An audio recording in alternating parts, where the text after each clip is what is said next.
இன்று முதல் கடுமையாகும் ஆசனப்பட்டி சட்டம். நாட்டில் தீவிரமடைந்து வரும் டெங்கு பரவல், சுகாதார அமைப்பு எச்சரிக்கை. சலேவின் பயனற்ற உண்ணாவிரதம், அரசாங்கம் வெளிப்படுத்திய தகவல். காணாமற் போன ஆட்கள் பற்றிய அலுவலகம் சர்வதேச வழிகாட்டலுடனேயே செயற்படுகின்றது.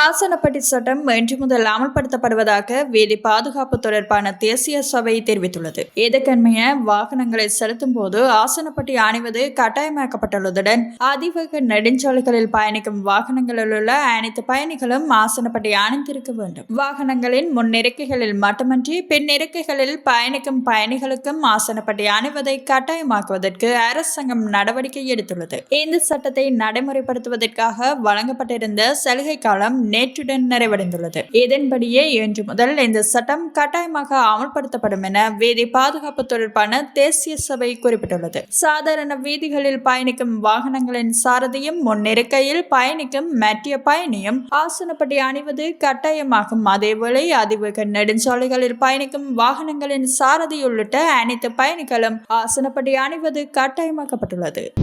நாட்டில் டெங்கு நோய் பரவல் தீவிரமடைந்து வரும் நிலையில் அதை கட்டுப்படுவதற்காக ஜனாதிபதி செயலணி ஒன்றை உடனடியாக அமைக்க வேண்டும் என அரசு மருத்துவ அதிகாரிகள் சங்கம் வலியுறுத்தியுள்ளது. அந்த சங்கத்தின் ஊடக பேச்சாளர் மருத்துவர் ஜமீல் விஜய் சிங்க இந்த கோரிக்கையை முன்வைத்துள்ளார். அவரின் தகவலின்படி 2017ஆம் ஆண்டில் ஏற்பட்ட கடுமையான டெங்கு தொற்று நிலைக்கு ஒப்பான அளவில் தற்போது நோயாளர்கள் பதிவாகி வருவதாக எச்சரிக்கப்பட்டுள்ளது. கடந்த மே மாதத்தில் மட்டும் நாடு முழுவதும் சுமார் 8600 டெங்கு நோயாளர்கள் பதிவாகியிருந்த நிலையில் ஜூன் மாதத்தின் முதல் 2 வாரங்களிலேயே 9000க்கும் அதிகமான நோயாளர்கள் பதிவாகியுள்ளதாக அவர் தெரிவித்துள்ளார். மேலும் கடந்த ஆண்டின் இதே காலப்பகுதியுடன் ஒப்பிடுகையில் கொழும்பு மாவட்டத்தில் வாராந்த டெங்கு நோயாளர்களின் எண்ணிக்கை 200% அதிகரித்துள்ளதாகவும் குறிப்பிடப்பட்டுள்ளது. அத்துடன் பதிவாகும் மொத்த நோயாளர்களில் 50%க்கும் அதிகமானோர் மேல் மாகாணத்தில் இருந்து பதிவாகி வருவதாக தெரிவிக்கப்பட்டுள்ளது. டெங்கு நோயாளர்களின் எண்ணிக்கை இன்னும் உச்ச நிலையை எட்டாத போதிலும் சுகாதார அமைப்பு ஏற்கனவே தனது அதிகபட்ச சேவை திறனை நோக்கி நகர்ந்து கொண்டிருப்பதாகவும் மருத்துவ அதிகாரிகள் சங்கம் எச்சரித்துள்ளது. இதனால் பணியாளர் பற்றாக்குறை மற்றும் மருந்து பற்றாக்குறை உள்ளிட்ட பல சவால்கள் நிலவுவதாகவும் தெரிவிக்கப்பட்டுள்ளது. எனவே ஜனாதிபதி செயலணி ஒன்றை அமைத்து இலக்கு அடிப்படையிலான தேசிய செயல் திட்டத்தை உடனடியாக நடைமுறைப்படுத்த வேண்டும் என அரசு மருத்துவ அதிகாரிகள் சங்கம் வலியுறுத்தியுள்ளது. தற்போது தடுப்பு காவல் உத்தரவின் கீழ் வைக்கப்பட்டு வைத்தியசாலையில் அனுமதிக்கப்பட்டுள்ள முன்னாள் புலனாய்வு தலைவர் சுரேஷ் சலே வாய் வழியாக மட்டுமே உணவு உட்கொள்வதை தவிர்த்து வருவதாக சுகாதார அமைச்சர் நலிந்த ஜெயதிச தெரிவித்துள்ளார். அவர் பிற வைத்திய முறைகள் மூலம் உடலுக்கு தேவையான ஊட்டச்சத்துக்களை உட்கொள்ள மறக்கவில்லை என்றும் அவர் இல்லாத பட்சத்தில் எவராலும் இவ்வளவு நீண்ட காலம் உண்ணாவிரதம் இருக்க முடியாது என்றும் அமைச்சர் சுட்டிக்காட்டியுள்ளார். கொழும்பில் நடைபெற்ற நிகழ்வொன்றின் பின்னர் ஊடகவியலாளர்களிடம் கருத்து வெளியிட்ட அமைச்சர் முன்னாள் புலனாய்வு தலைவரின் இந்த முயற்சி ஒரு பயனற்ற செயல் என தெரிவித்துள்ளார். எனவே அவர் செய்ய வேண்டியது குற்றவாளிகளையும் அவர்களுக்கு பின்னணியில் இருந்து ஆதரவளித்தவர்களையும் குற்றங்கள் தொடர்பான விவரங்களையும் மறைப்பதில்லை என்றும் மாறாக அந்த தகவல்களை சட்டத்தின் முன் வெளிப்படுத்துவதே ஆகும் என்றும் அமைச்சர் நலிந்த ஜெயதிச மேலும் வலியுறுத்தியுள்ளார்.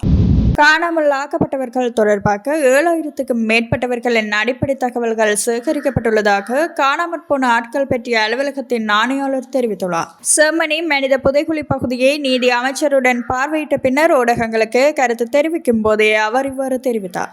அவர் மேலும் தெரிவிக்கையில், கடந்த 5 ஆண்டுகளுக்கு மேலாக இந்த அலுவலகம் தீவிரமாக செயல்பட்டு வருகின்றது. காணாமற் போன ஆட்கள் பற்றிய அலுவலகமானது ஐக்கிய நாடுகள் சபையின் மனித உரிமைகள் சட்டம், சர்வதேச மனிதாபிமான சட்டம் மற்றும் சர்வதேச செஞ்சிலுவை சங்கம் ஆகியவற்றின் வழிகாட்டல்களுக்கு அமையவே முற்றிலும் சட்டபூர்வமாக இயங்கி வருகின்றது. அரசாங்கத்தின் நிதியை பயன்படுத்தினாலும் இது எந்த ஒரு இராணுவ பிரிவிற்கோ போலீசாருக்கோ அல்லது அரசியல் தரப்புக்கோ சாதகமாக செயல்படாத ஒரு சுயாதீனமான ஆணைக்குழு ஆகும். பாதிக்கப்பட்டவர்களின் உண்மை நிலையை கண்டறிந்து தவறிழைத்தவர்களை சட்டத்தின் முன் நிறுத்துவதே இதன் முதன்மை நோக்கமாகும். தற்போது மக்கள் மத்தியில் OMPயின் செயல்பாடுகள் குறித்து நேர்மறையான எண்ணம் உருவாக்கியுள்ளதால் மாவட்ட ரீதியாக நடாத்தப்படும் அமர்வுகளுக்கு மக்கள் அதிக அளவில் வருகை தந்து வருகின்றனர். தினசரி 100 பேருக்கு அழைப்பு விடுக்கப்படும் நிலையில் 85க்கும் அதிகமான குடும்பங்கள் நேரில் வந்து சாட்சியங்களையும் தகவல்களையும் வழங்கி வருகின்றன. மக்களிடையே நிலவும் தவறான புரிதல்களை நீக்கி உண்மையை சமூகத்துக்கு கொண்டு சேர்க்கும் முக்கிய பங்கு ஊடகவியலாளர்களுக்கு உண்டு என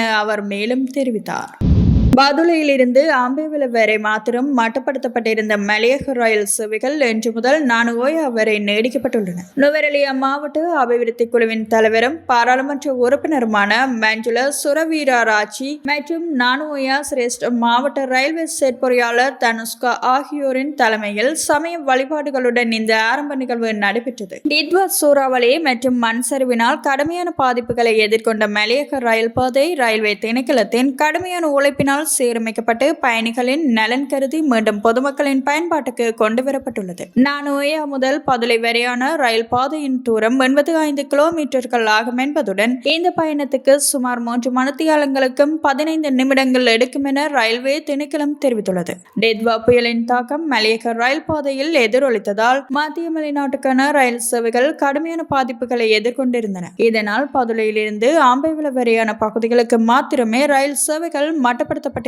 23 நாட்கள் மேற்கொள்ளப்பட்ட கடுமையான பிரயத்தனங்களுக்கு பின்னரே இந்த ரயில் பாதை தற்போது மீளமைக்கப்பட்டுள்ளது. இதற்கமைய இன்று முதல் பதுளையிலிருந்து நானுஓயா வரை தினசரி 4 ரயில் சேவைகளை முன்னெடுக்க ஏற்பாடுகள் செய்யப்பட்டுள்ளன. அத்துடன் இந்த வருட இறுதிக்குள் மலையக ரயில் பாதையில் கொழும்பிலிருந்து பதுளை வரை முழுமையாக ரயில்களை இயக்குவதற்கு எதிர்பார்ப்பதாக பாராளுமன்ற உறுப்பினர் மஞ்சுள சுரவீரராச்சி மற்றும் சிரேஷ்ட மாவட்ட ரயில்வே நிர்வாக பொறியாளர் தனுஷ்கா ஆகியோர் தெரிவித்தனர். நீண்ட இடைவெளிக்கு பிறகு ஆரம்பிக்கப்பட்ட இந்த ரயில் சேவையில் நானுஓயாவிலிருந்து பதுளை நோக்கி பயணிப்பதற்காக ஏராளமான உள்ளூர் மற்றும் வெளிநாட்டு சுற்றுலா பயணிகள் ஆர்வத்துடன் வருகை தந்து தங்களது பயணத்தை ஆரம்பித்தமை குறிப்பிடத்தக்கது.